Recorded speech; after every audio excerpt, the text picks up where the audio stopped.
Hey guys, just before we get on to the content, I have 2000 style reference codes that I'm giving away for free.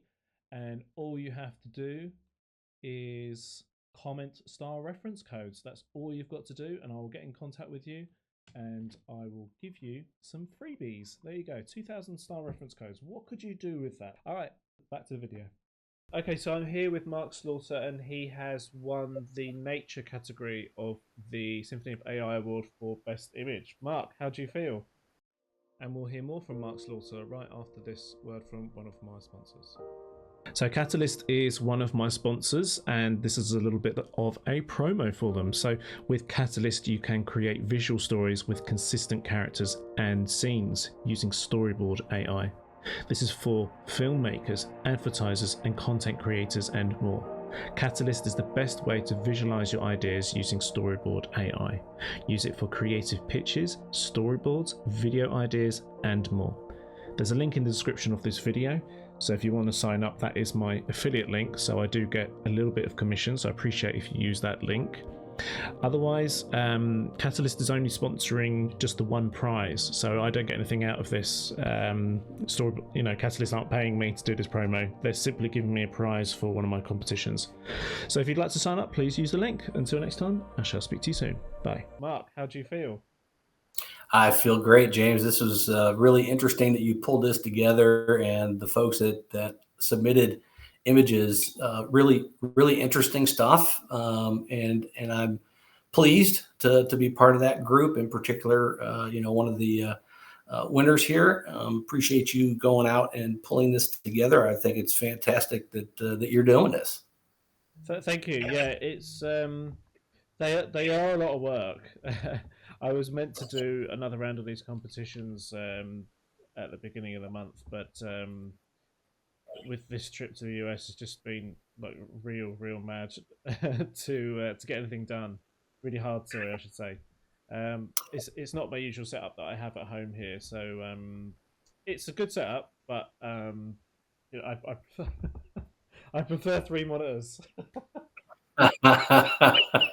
Well, and I'm sure it also gets a little bit hard as more people become aware of what you're doing, and more people go, oh, hey, this is really great. I want to come in and jump in that pool and get my name in that hat. And yeah, it was really interesting to see what people not only are generating, but it was also interesting to see what the consumers, so to speak, found interesting with regard to the votes. Yeah, this always surprises me, like the way people vote, because like I've got my eye on a piece of work and I'm like, oh, I think that'll do really well, and then and I'm almost never right.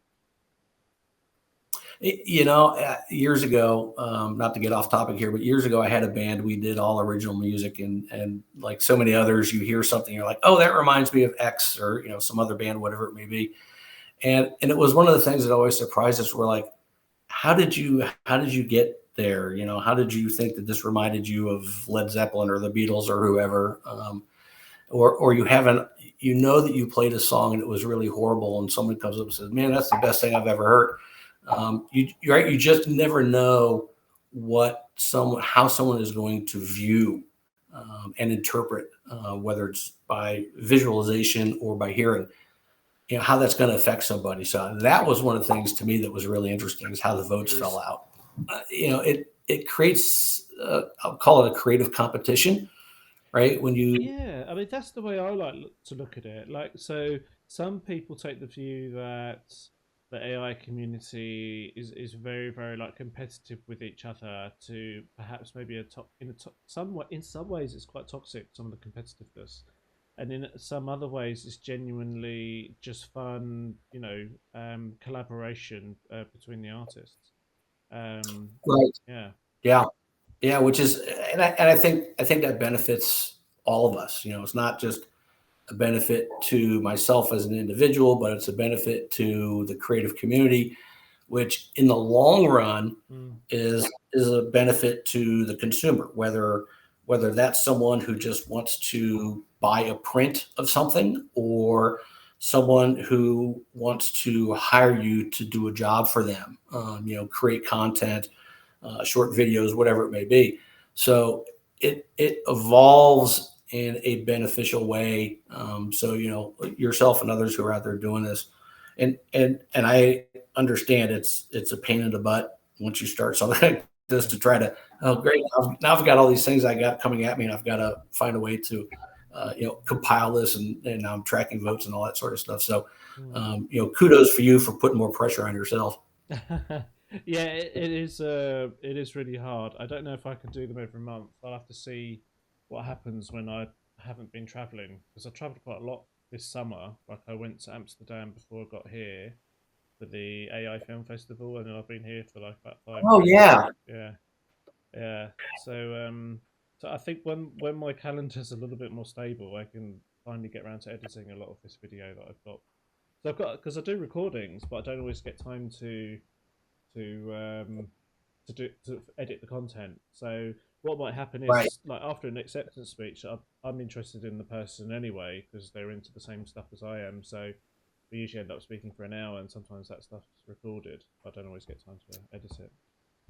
Yeah, which again becomes content not just for you, but for us. Yeah. It contributes to the whole, and I encourage yourself and others, keep doing it. Oh, thank you. It's really great that some folks are willing to sort of task us, if you will. You think, if you think you're creative, here, try this, and it's good to be challenged. And I think particularly with AI right now, it's very volatile. It's evolving rapidly. And so imagine where our capabilities and our outputs will be in a year. Yeah, How exactly. I mean, even looking back to at the end of 2023, I looked at the video I was doing back then, and I I don't want to. I feel ashamed partly, but then a part of me is like, well, that was the best we had. right, right. And part of that's a learning process. Yeah, yeah.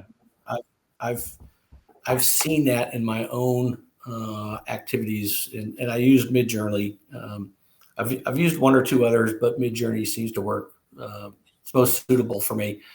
But yeah, I'm evolving along with it, Mm. and it's interesting too, because when you interact with other creative people, you start to see what they're doing, and you kind of ask yourself, well, that's kind of cool. Can I go play with that concept? And as I mentioned to you a little while ago, for me, I always include one of my own works as part of the prompt, and that it it creates some issues, but it also creates some very unique outputs as far as Oh, I'm concerned. totally. Yeah, that's the best way to get unique work on Midjourney is to put your own images back into an image prompt. Yeah. Yeah, and as a result of that, and seeing what everybody else is doing, I'm looking at what I'm doing, going, huh, well, maybe I should go try this, or Mm. Mm. it's giving me an idea. Someone, and I can't remember the gentleman's name, but I know you're connected with him as well. But he was doing images of different categories, but he was creating porcelain imagery. And I was looking at that, Oh, going, well, that's is that Billy Bowman? no, geez, Was this I'd have to look. was this Midjourney images or Runway like video?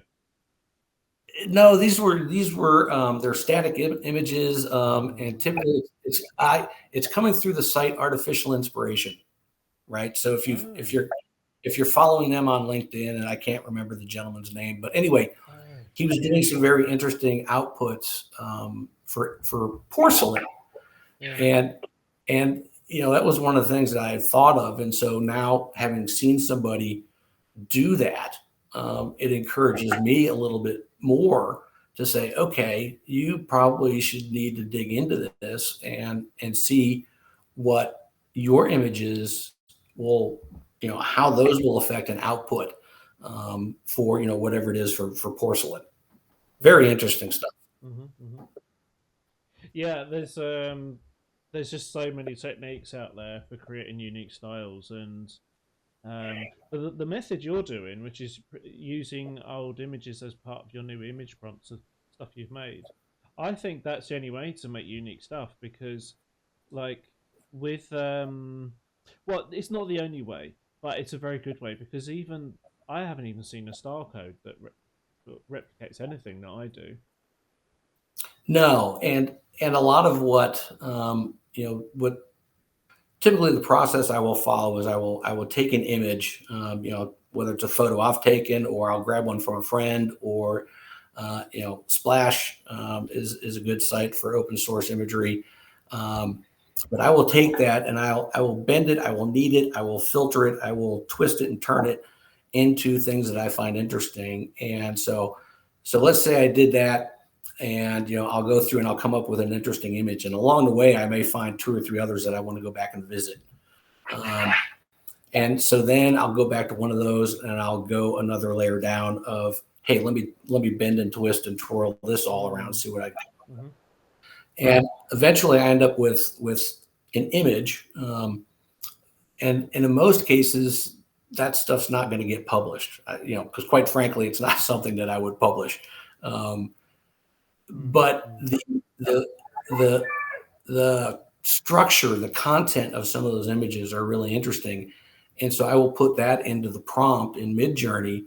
And in a manner of speaking, I think I'm not sure I would make this as an actual claim, but in essence, I'm doing something that nobody else is doing because I'm using imagery that only I'm creating. Yeah. And nobody else has access to it because I haven't published it. But the other thing about doing image prompts is that you never get the same image prompt twice. You use the same 5 images, you get something completely different each time. But the thing is, Yep. is finding those like 5 unique images that gets you a pleasing output.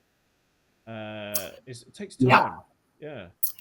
And it right, and obviously it depends on the text in your prompt.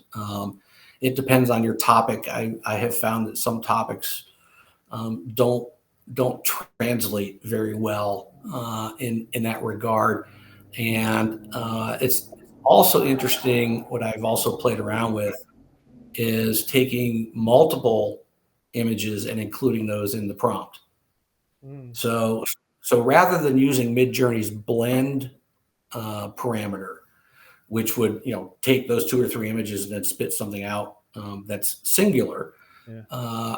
I'm taking 2 or 3 images, inserting those into the prompt, and now that prompt has to account for not just a single blended image, but now it's got 3 unique images, and it's going, okay, you gave me this, you want me to do what with it?